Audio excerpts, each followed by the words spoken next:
안녕하세요. 소리씨앗의 낭낭입니다.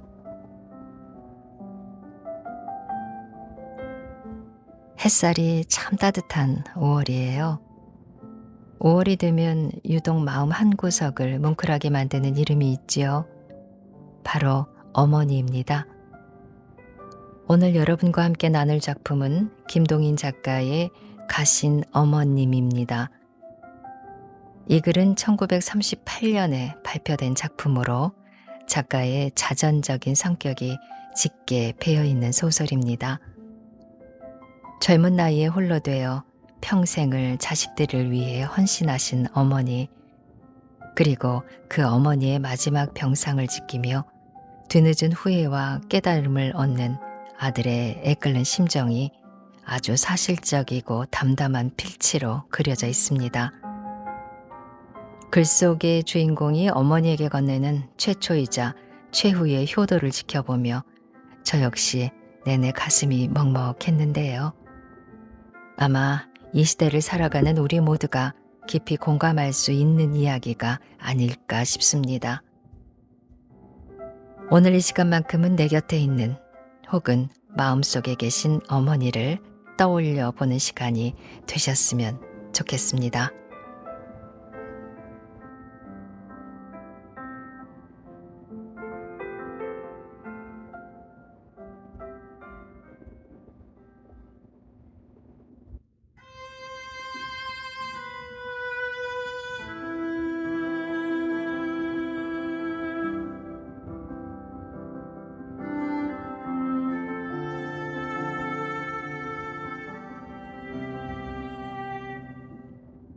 가신 어머님.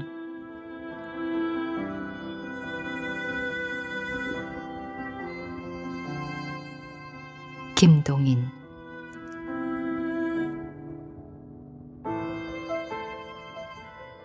나의 집안이 서울로 이사를 한 것은 지금으로부터 만 6년 전이다. 그 전에 가을부터 심한 신경쇠약에 불면증을 겸하여 고생하던 나는 가족을 평양에 남겨두고 혼자서 서울로 올라와서 치료를 하고 있었다.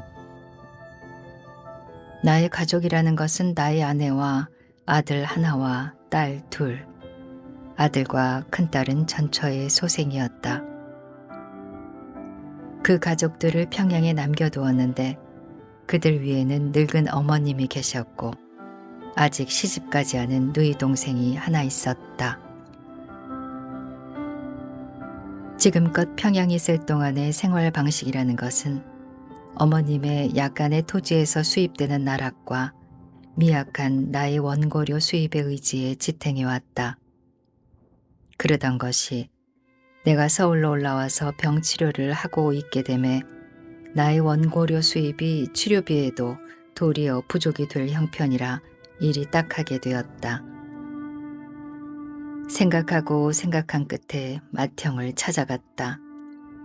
그리고 맏형께 내가 서울에서 치료를 하는 동안 어머님을 비롯하여 내 가족들의 생활을 돌봐주기를 부탁하였다. 그해 진실로 적적한 과세를 하였다. 잠 못 드는 긴 밤을 외로운 여사에서 새우고 흥분되는 일과 음식 등을 의사에게 금지당하였는지라 이웃집 겹방 등에서 술 먹고 윤놀고 화투하고 좋아하고 야단들하는 이 신곳의 교환절기를 나는 자리에 누워서 눈이 꺼벅꺼벅 밤을 새우고 하였다. 길고 지리한 밤을 새운 뒤에 들창에 훤히 새벽동이 트면 그렇게 기쁜 일이 다시 없었다. 인젠 낮이로다. 나다닐 수도 있고 사람의 얼굴을 볼 수도 있고 이야기할 수도 있는 낮이로다. 길고 지루하던 밤도 이제는 갔구나. 낮이 차차 기울어 오면 인제 장차 이를 밤이 진실로 무서웠다. 이 길고 지리한 밤을 또한 천장을 바라보며 세울 생각을 하면 괴롭기 짝이 없었다. 의사는 늘 잠 못 자는 것을 걱정 말라고 권고를 한다. 에디슨은 하루에 4시간밖에 안 잤다. 누구는 몇 시간밖에 안 잤다.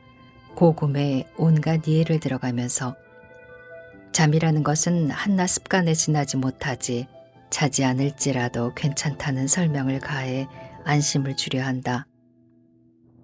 그러나 과거 30년간을 하루에 8시간 이상을 잔 경력을 가지고 있는 이 까다로운 인생은 의사의 그런 말을 귓등으로도 듣지 않았다. 불면증이란 것은 괴상한 것으로서 밤에는 정신이 똑똑한 대신 낮에는 늘 머리가 몽롱하다. 그러나 과거 30년간을 일은 낮에 하고 밤에는 잠을 잘 것이라는 습관을 가지고 있는 나는 머리가 몽롱한 낮에 원고를 쓰고 머리가 똑똑해진 밤에는 오지 않는 졸음을 오라고 청을 하고 있다. 불면증은 체험해본 사람이 아니고는 그 고통의 100분의 1도 상상을 못한다. K 박사의 지도하에 불면증 치료 3개월. 불면증은 이제는 외만치 완화가 되었다. 자며 깨며 숙수는 못하나마 과한 고통은 면하리만치 되었다. 이렇게 되매 나는 나의 가족을 서울로 불러올려서 서울에서 살기로 계획을 정하였다. 원고료 생활을 하려면 서울에서 살림하는 것이 편리하다. 표면으로는 이러하였다. 그러나 이면으로는 델리케이트한 문제가 나의 가슴 깊이 있는 것이었다. 본시 우리는 삼형제로서 내가 가운데요. 삼형제 아래로 막내로 누이가 하나 있었다. 내가 17살 적에 아버님이 세상을 떠나셨다.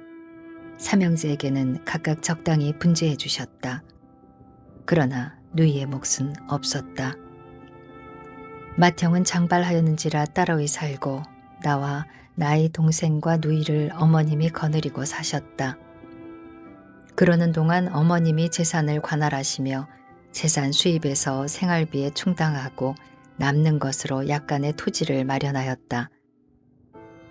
물론 그것을 마련한 당시의 어머님의 심산으로서는 그것을 딸에게 주려 하였음일 것이다. 그 뒤에 우리 형제는 방탕을 하였다. 홀짝 다 없이 하였다. 이렇게 되매 어머님의 마음은 다시 변하셨다. 어머님은 몇 자녀 중에 나를 가장 사랑하셨다. 내가 한푼없이 파산을 하매 어머님은 그 약간의 토지를 나에게 주시려고 본시의 예정을 돌이켰다. 그리고 그 토지에 걸리는 입비, 세비, 수리조합비, 기타 관할비 등등을 내게 부담을 시키시고 감독 등등도 내게 늘 명하셨다. 본시 입이 무거우시니라 그 땅을 장차 네게 주신다는 말씀은 입 밖에 낸 일이 없으나 암시는 충분히 하시고 하였다. 언젠가 변변찮은 일로 딸과 다투신 때 같은 때에는 등기와 도장을 내게 맡기시고 집을 나가신다고까지 한 일이 있었다. 그러나 나는 그 땅을 원하지 않았다. 아버님께 풍부히 물려받았던 재산을 탕진한 몸으로써 무슨 염치에 그것을 견눈질이라도 하랴. 그것이 거대한 재산으로서 욕심날 만한 거액이면 모르지만 그것을 가지고도 생활을 위한 원고를 쓰지 않고는 먹지 못할 이상에는 그만 것을 가져 무엇하리야 이러한 생각을 가지고 있었다. 누이도 그때 20을 지난 처녀로서 재산이라는 것이 무엇인지 넉넉히 눈치를 알 처지였다. 누이의 심경도 내게는 뻔히 들여다보였다. 그 땅이란 본시 자기에게 올 것이었는데 오빠가 방탕을 하여 재산을 탕진한 탓에 빼앗기는구나. 이러한 눈치가 늘 여견히 보였다. 어렸을 적부터 내가 매우 사랑해왔고 자기도 나를 퍽 따라서 어떠한 고집을 부리다가라도 내 말이 떨어지면 즉시로 승모칼이 나를 따르던 누이인데 이 눈치를 알자부터 차차 내게 반항을 하며 공연히 앙심을 품는 것이 분명하였다. 집안에는 늘 암혼이 떠들고 있었다.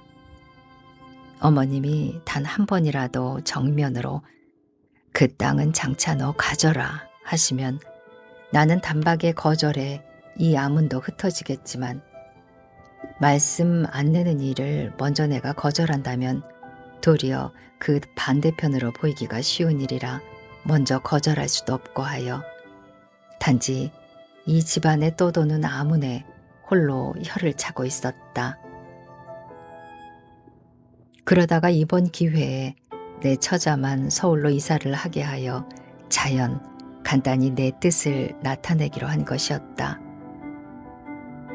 과연 아내가 서울로 이사 오라는 내 편지를 받고 그 뜻을 어머니께 여쭈매 곁에 있던 누이가 옳다, 그 땅도 이젠 내 것이로다 이렇게 농담조로 말하더라고. 대체 그 땅이란 어찌된 땅이냐고 아내는 서울 이사 온 뒤에 내게 물은 일이 있었다. 내 가족이 서울로 이사 오면 평양의 어머님과 누이는 어머님의 땅의 수입과 누이의 모유취한 보모로서의 월급으로 여유 있게 지낼 수가 있는 것이었다. 그러나 어머님은 내 이 행동을 매우 좋지 않게 보신 모양이었다. 첫째로는 가장 사랑하시던 아들을 슬하에 그냥 두고 싶으셨던 것이었다. 그랬는데 그 아들이 자기의 처자만 서울로 끌고 갔다는 점이 매우 불쾌하셨다. 둘째로는 제 아무리 서울로 이사를 간댔자 벌어먹지 못할 것으로 보셨다. 몇 달간 공연히 고생들만 하다가 도로 모두 울레줄레 평양으로 내려올 것으로 믿으셨다. 그런 위에 어머님 소유의 땅 가운데 하나는 평양부 발전에 따라서 가까운 장래에 적지 않은 금액의 것이 다시 회복하시리란 마음이 있었더니만치 내가 처자만 데리고 서울로 간다는 것을 싫어하셨다.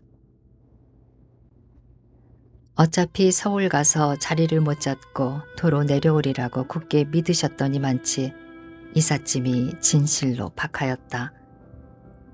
아내가 자기의 친정에서 해가지고 온 물건밖에 낡은 것, 원래가 대갓집이었더니만치 다른 것은 그만두고 유기 그릇만 하여도 큰 뒤지로 몇 뒤주가 되었는데 내 전실 아내의 것조차 안 주시고 단지 빅터 유성기와 레코드와 싱거 재봉틀 하나뿐으로서 좌우간 이사 온 날 저녁밥 담아 먹을 그릇조차 없어 사다가 담아 먹었다면 짐작이 갈 것이다.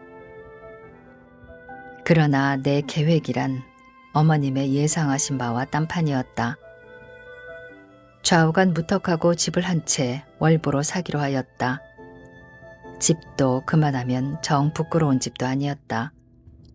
그리고 여기서 차차 내 생활이 자리가 잡히는 동안 누이 동생도 출가를 하게 되겠고 출가를 하게 되면 어머님의 땅도 누이에게 완전히 건너가게 될 것이고 그때쯤이면 내 생활도 자리가 잡혀서 어머님을 모셔다가 안온한 여생을 보내시게 하겠다. 내 생각은 이러하였다.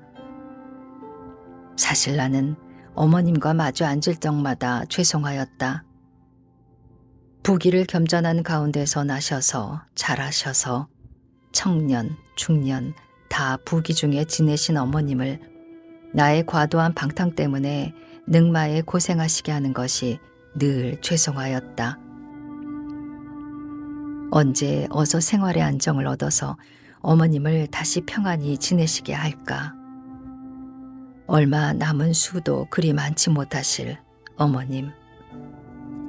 어머님 생전에 다시 근심 없는 살림을 회복하여야겠다. 이것이 나의 제일 초조되는 바요 근심되는 바였다. 그런데 어머님의 생각은 또한 그와 반대였다. 저것, 즉 내가 넉넉한 데서 나서 자라서 지금 재정에 몰려 쩔쩔매며 돌아가는 것이 도리어 민망하신 모양이었다. 이 중년의 아들을 강간 어린애들 몰래 즐겨하는 과일 같은 것을 사다 주시는 것을 받을 때마다 도리어 칵 울고 싶었다. 10년 미만의 10여만 원의 재산과 그 재산에서 나는 수입까지 탕진하였으며 상당히 질탕이 놀았다. 그런지라 어떠한 고난을 겪을지라도 자작지열로 원망할 곳이 없을 뿐더러 과거에 그만큼 놀았으면 하는 단념까지 생기는 나이려니와 어머님이야 무슨 탓으로 늑마에 저렇듯 마음과 몸에 고생을 하실까. 늘 이 죄 많은 아들을 민망히 보시고 만나는 음식이라도 생기면 당신은 안 잡숫고 반드시 아들에게 주시며 부족한 주머니를 털어서 아들의 입을 즐겁게 하시며 사람된 의무로서 가족의 의식을 구하기 위해 하는 당연한 노력을 애처롭게 보시는 그 어머님께 대해 나는 황송히 생각하지 않을 수가 없었다. 서울로 이사를 와서 월부로 정갈한 집을 한 채 산 뒤에 우리 가족의 생활은 그야말로 긴장, 한마디로 끝이 날 종류의 것이었다. 집을 한 채 사느냐고 어머니께 편지를 하였더니 어머님께서는 그러면 여름방학 때 딸과 함께 서울로 놀러 오시마 하셨다. 우리의 산 집은 아주 새 집이었다. 이 새 집을 사람 사는 집같이 꾸미려면 상당히 손이 걸린다. 나는 시계와 같이 잠시도 쉼없이 원고를 쓰고 아내는 끊임없이 항아리 나부랭이며 찬장, 그릇 등속을 사들이며 어머님이 서울로 오시겠다는 여름방학이 불과 석 달, 그동안에 집을 사람 사는 집처럼 꾸미느냐고 전력을 다하였다. 그 여름 약속의 의지에 상경하실 때 어머님은 몸소 가지고 올 수 있는 최대 한도의 짐을 가지고 오셨다. 그러나 일껏 가지고 와서 봄에 그런 것들은 벌써 다 구비돼 있는 것이었다. 쓸데없는 것을 가지고 왔구나. 아, 이 한마디가 얼마나 나를 기쁘게 하였을까. 어머님도 또한 헛노력이 된 것을 도리어 기뻐하시는 것이었다. 그해 가을 어머님은 사위맞이를 하셨다. 딸이 20을 썩 넘도록 정당한 배우자를 맞지 못해 근심하시던 그 근심도 이제는 없어졌다. 아들들도 맏아들은 평양 실업계의 거두로 뒤를 근심할 바 없고 둘째 아들도 서울로 올라가서 차차 살림이 펴는 모양이요.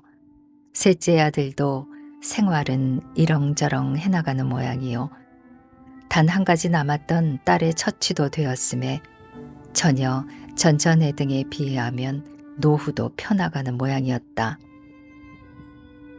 이러한 가운데서 나는 어서 이 집의 매수를 끝낸 뒤에 어머님을 모셔오고자 잉크와 종이를 연하여 소비하고 있었다.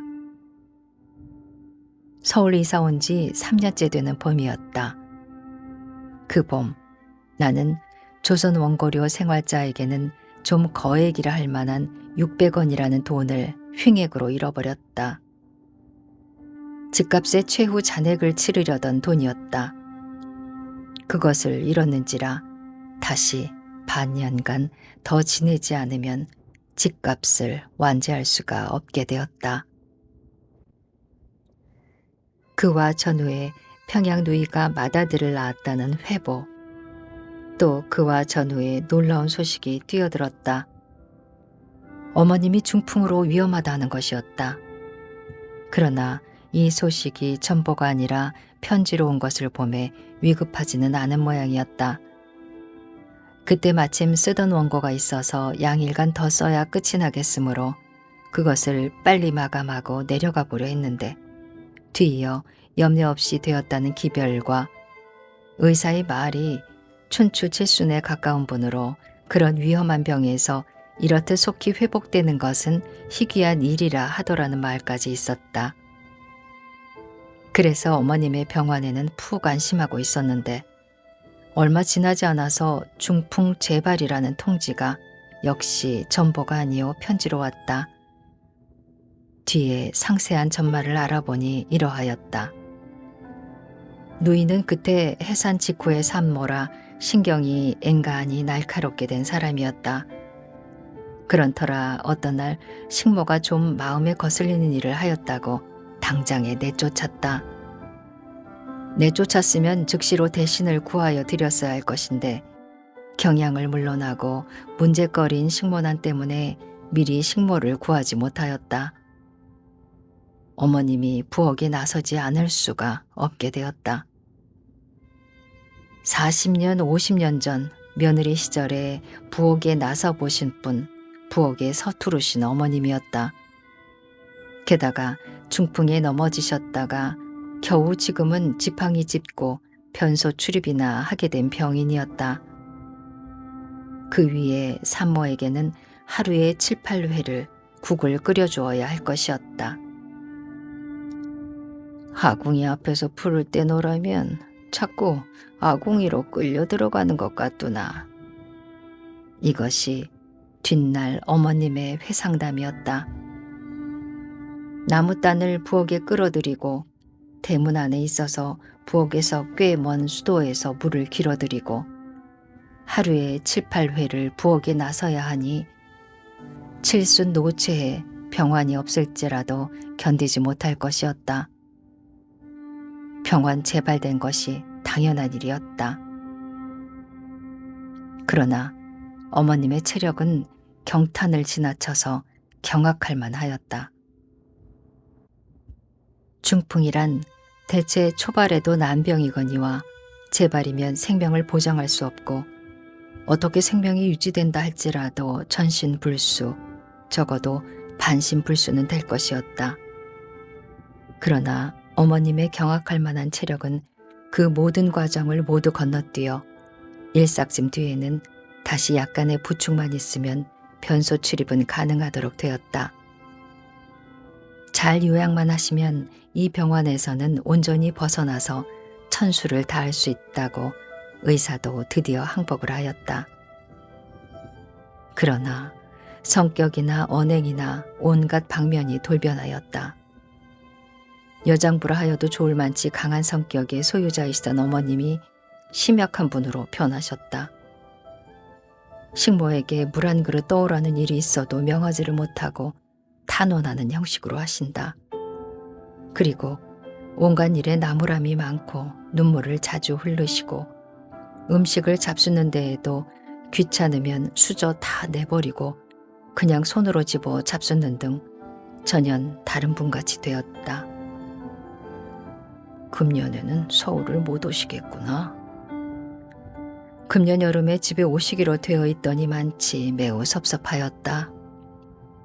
아이들이나 평양으로 보내서 병석의 할머님을 귀찮고 기쁘시게 하리라 하였다. 그 여름 이 신문 저 잡지 할 것 없이 모두 돌아가면서 원고료 전차를 하여 집값의 최후 잔액을 갚았다. 인제는 이 집은 완전히 내 것으로 되었다. 인제부터는 이 전차한 문채를 갚기까지는 생활을 극도로 절약을 하여야 하게 되었다. 나는 손꼽아 기다렸다. 생활을 극도 절약해서 통상시대로 옮기자면 2, 3개월은 걸려야 할 것이다. 그동안에는 어머님의 건강도 썩 회복될 것이다. 그 사이 집값으로 뽑혀나가던 돈이 이제는 떠오르게 되었으며 어머님을 모셔다가 어머님 보양비로 그것을 전환시키면 될 것이다. 2, 3개월만 더 참자. 호강은 못하시나마 공공이야 면하게 해드릴 수 있겠지.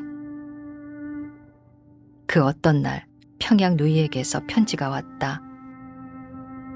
내일 밤 경성 도착하는 차로 어머님을 모시고 상경합니다. 이런 뜻의 편지였다. 반갑기는 반가웠으나 너무도 의외일이라 깜짝 놀랐다. 변소 출입까지도 부축하는 사람이 없이는 못하시던 어머님이 서울까지 어떻게 오시며 무엇하러 오시나. 좀 더 안정하여야 할 것이오늘. 게다가 또한 당황하였다. 어머님께는 생활이 곤란하다는 점을 절대로 보이기 싫었다. 그런데 지금 최대 한도의 원고료 전차를 하였는지라 자그마한 잡지 몇 개에서 들어오는 약소한 금전으로 생활을 극도로 절약해 지내려는 이 판에 어머님이 올라오시면 큰 탈이다. 곤핍을 안 보이자니 불가능한 일이요. 보이면 또한 더욱이나 병중이신 마음에 얼마나 걱정스러우시랴.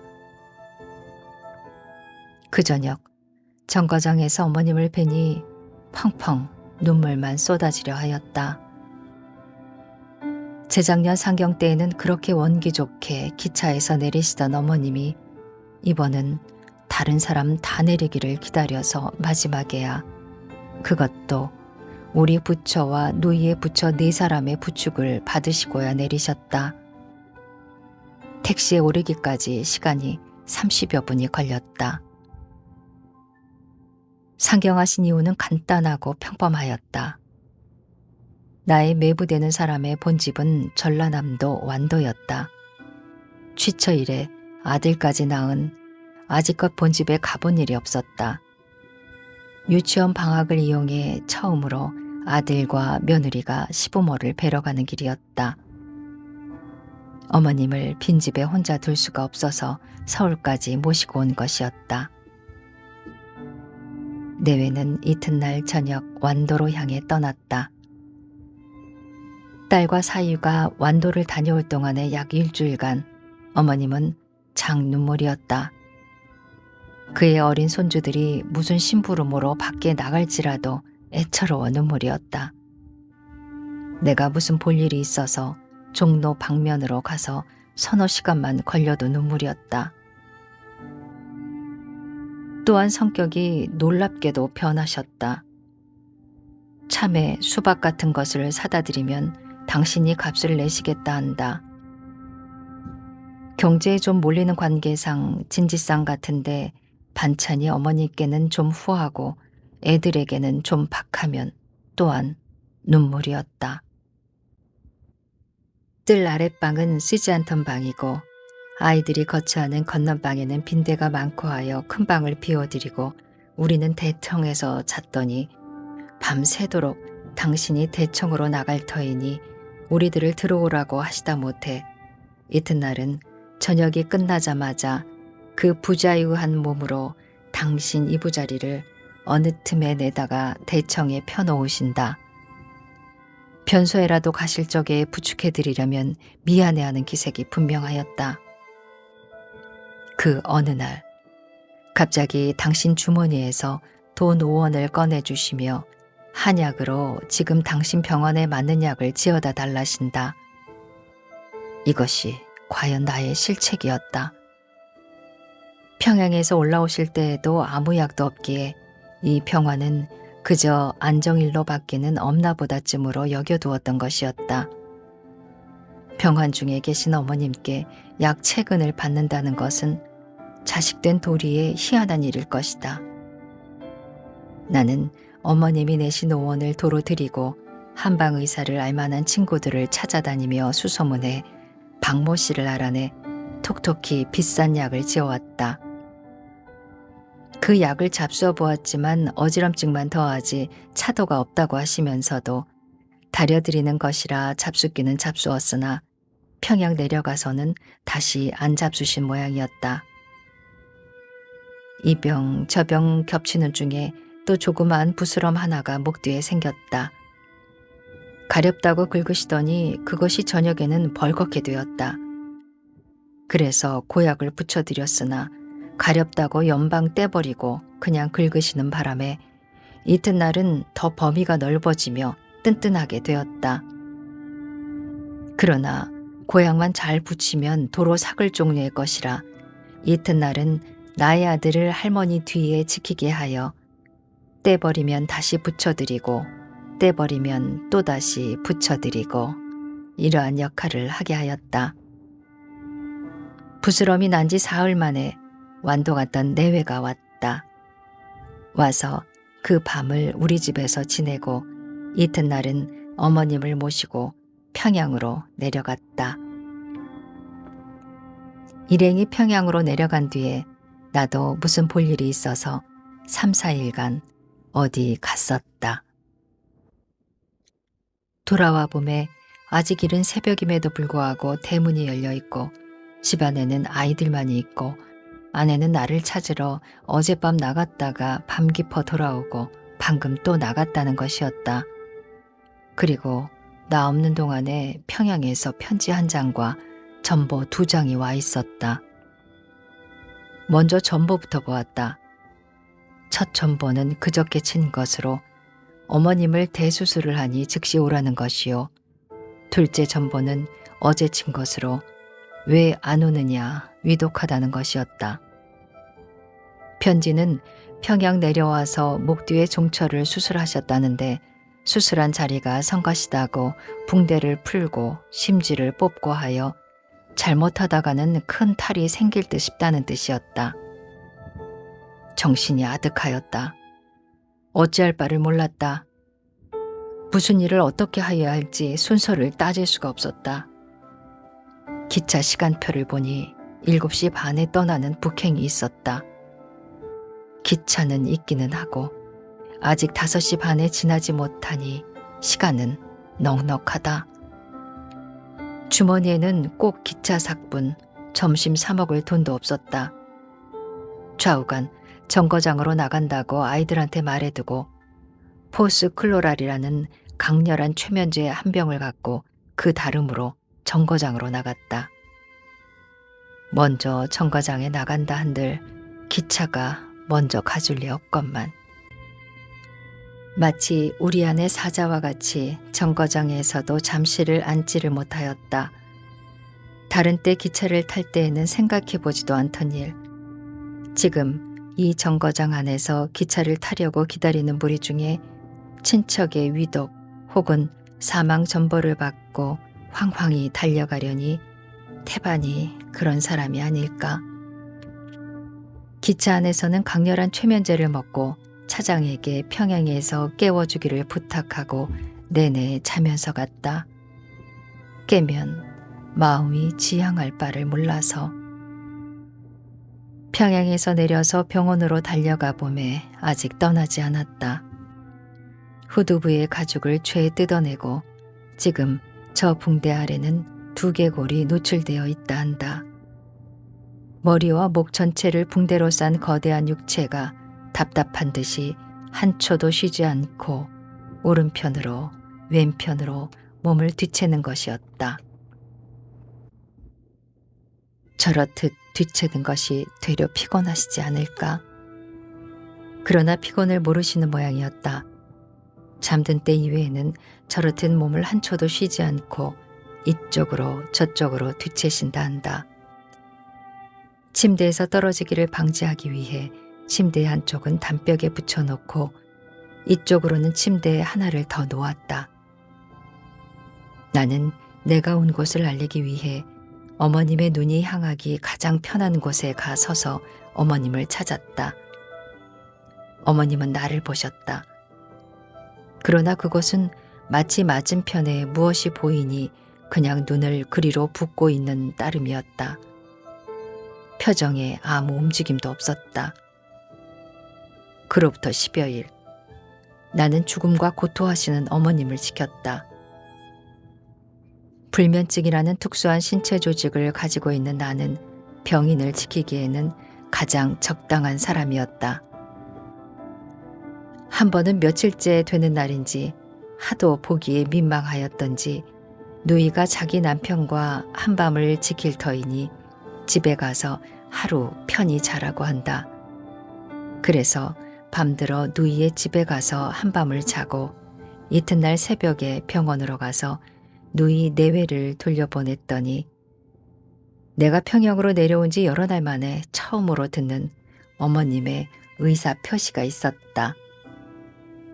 즉 나더러 밤을 지켜달라는 것이었다. 목이 말라서 물을 달라 해도 모르고 자고 서늘에 무엇을 쓰고 싶으나 아무리 불러도 깨지를 않아 하룻밤을 매우 곤란히 지내셨다는 것이었다. 그 뒤로부터 밤을 남에게 맡겨보지를 않았다. 밤에는 자는 것이 당연하다. 아무리 정성이 있단들 생리적으로 오는 졸음을 어이하랴. 나 같은 불구자가 아닌 이상에는 거의 불가능한 일이다. 나는 이 반드시 다시 일어나지 못하실 어머님을 지키면서 여기서 때때로 인생이라는 것의 전면을 보곤 하였다. 일찍이 효도를 해보지 못한 나는 여기서 이 침대에서 다시 생명 있는 신체로는 내리실 길이 없는 어머니께 나의 최초요 최후의 효도를 하였다. 그러면서 이것을 어머님이 알아주실까 이런 쓸데없는 기대를 해보고 하였다. 그럴 때마다 직후로 몰려나오는 생각은 다른 것이 아니라 아신다 하면 뭘 하느냐 하는 것이었다. 이것이 인생이었다. 아시면 무얼 하느냐. 아시면 도리어 이전 평상시와 같이 민망히 생각하실지도 모른다. 그렇지 않고 기쁘다 생각하시면 무얼 하느냐. 무엇이니 하여도 최후에 남는 것은 역시 죽음이라는 것이다. 어머님이 이 최후의 봉양을 기꺼이 생각하셔서 지부에 가셔서 나를 부귀하게 해주시리라고 이 간병을 하는 것이 아니었다. 어머님 자신에겐 대하여서는 아무 통양도 없는 바였다. 하루 저녁에 얼마씩이라는 돈만 주면 나보다 손있고 나보다 더 충실히 간병할 전문 간병자가 얼마든 있지 않은가. 이 나의 간병이라는 것을 정확히 숫자적으로 해석하자면 첫째로는 전문 간병인보다 서투른지라 손이 도리어 어머님을 불편하게 하였을지도 알 수 없는 일이요. 둘째로는 일껏 회복되어 가던 나의 건강을 다시 꺾어놓은 데 지나지 못하고, 셋째로는 형으로 하여금 전문 간병인을 두었더라면 지불했어야 할 수당금을 경제하게 하였으며, 넷째로는 전문 간병인의 돈벌이 방해를 한 것, 이런 것 등등에 지나지 못한다.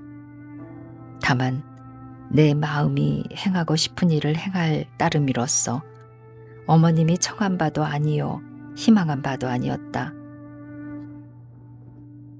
이 개통병원의 불친절하고 무지한 것은 조선에서 다 아는 바다. 당시에 어머님의 몸에는 여러 가지의 병이 한꺼번에 밀려 있었다. 제일 급한 것이 이번 수술한 후두부 봉창이요. 그 다음으로 급한 것이 중풍이요. 그 다음으로 중한 것이 당뇨병이었다. 당뇨병에 쓰는 인슐린이라는 주사약은 보통 건강체의 사람에게도 주사를 놓고는 즉시 포도당으로 중화를 시키지 않으면 심장마비가 일기 쉽다. 다른 중환병을 겸한 환자에게는 좀채 놓기 힘든 약이다. 그럼에도 불구하고 이 병원에서는 어머님의 몸에 당뇨병이 있는 것을 발견해 인슐린 주사를 놓았다.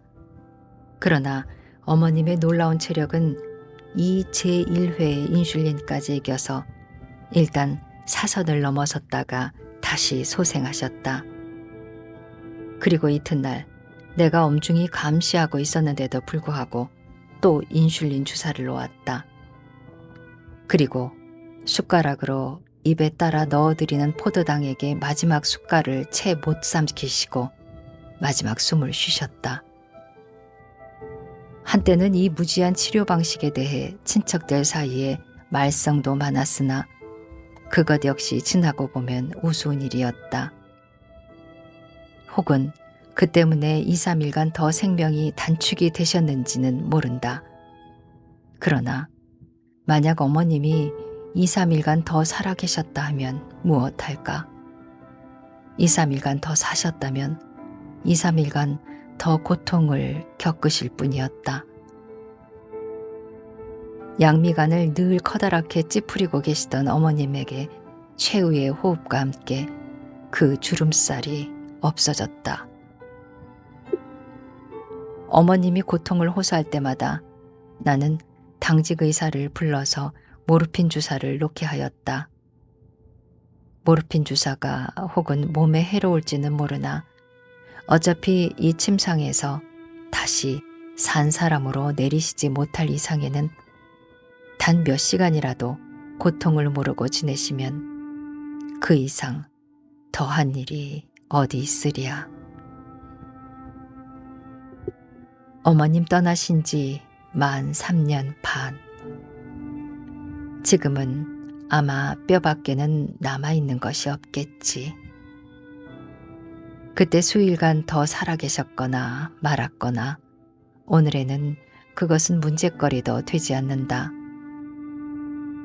단지 내 마음에 그냥 죄송이 남아있는 생각은 부귀 중에서 생장하시고 늙으신 어머님을 늑마의 내 탓으로 수년간 빈곤을 맛보시게 하였고, 그러고도 이 못난 아들을 도리어 생각하시고 측은히 여기시던 그 어머님께 푹 안심을 드리기 전에 어머님을 잃은 것이다. 효도를 드려야 한다는 의무감에서 나온 바도 아니요, 효성이 없으면 미물과 같다는 위협 때문에 생긴 마음도 아니다. 안심을 하신 뒤에 세상을 떠나셨다 하여도 역시 마찬가지요. 더욱 불안을 느끼시면서 떠나셨다 하여도 또한 마찬가지로서 일단 떠난 뒤에는 그저 다 허무로 끝마금할 것이니 나의 생각은 어머님이 살아계신 때거나 떠나신 뒤거나 단지 내 욕심 채우기를 위함이지 어머님을 위함이 아니다. 어머님을 땅에 묻은 뒤에 나는 다시 무덤을 찾아본 일이 없었다. 살아계신 어머님이니 내가 범한 죄를 씻고자 성심성의 안심을 드리고자 한 것이지 떠나신 뒤에 비무덤을 찾아 무엇하랴. 불효한 자식이라고 세상이 욕을 할지라도 그 칭호를 잠잠히 받을 수밖에는 도리가 없다.